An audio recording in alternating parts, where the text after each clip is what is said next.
10e édition du Lamentin Jazz Project commence cette année par une conférence-débat sur le thème « Le jazz et les musiques créoles ». Cette manifestation a eu lieu dans le cadre d'une merveilleuse habitation. Tout de suite, ambiance.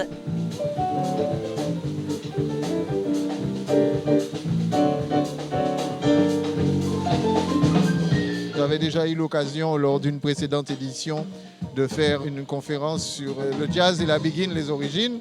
Et donc ça allait un peu dans le prolongement de cette intervention. Je ne suis pas un chercheur au sens universitaire du thème.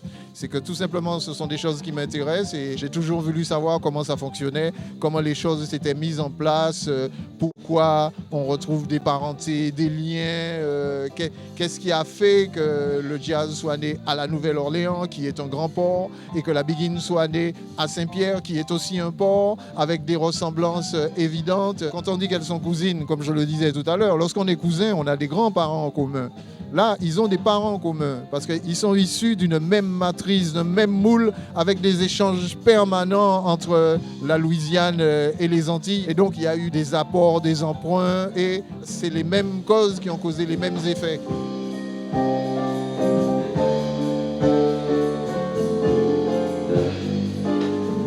Autour d'une manifestation comme Lamentin Jazz Project, il n'y a pas que seulement le fait de jouer de la musique, il faut avoir une réflexion aussi sur la quintessence, l'histoire même. Je pense que les gens ont dû apprendre un certain nombre de choses. C'est vrai que les Américains disent que jazz is American, mais je crois qu'à l'heure actuelle, il y a tout un mélange de musique très épicé comme ça, qu'on peut rencontrer avec des mélanges de musique actuelle, avec des petites peines de jazz, des peines de choses comme ça, et ça donne ce qu'on appelle, j'appellerais les musiques progressives.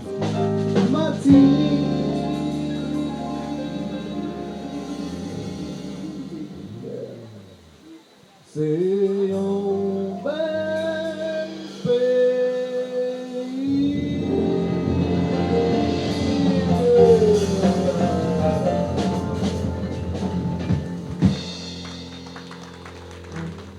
Le jazz, c'est une musique créole.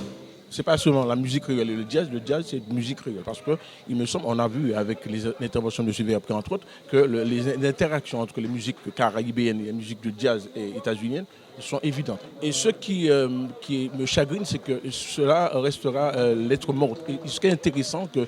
Verpre, entre autres, écrive quelque chose sur cette musique-là. Parce qu'un étranger viendra, il entendra ça, il écrira un ouvrage avec des couleurs, avec des photos, etc.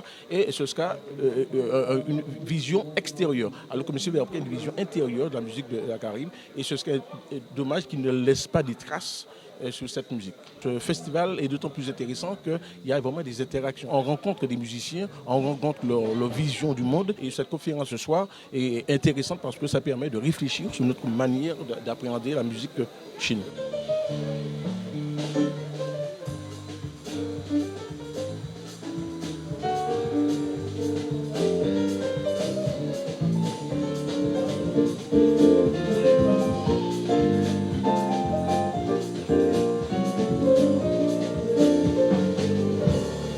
Il faut observer une chose, c'est que c'était très dense.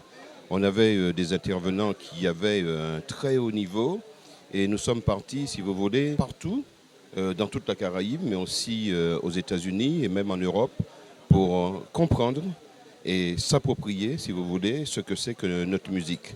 Je veux dire par là, la big in et le jazz.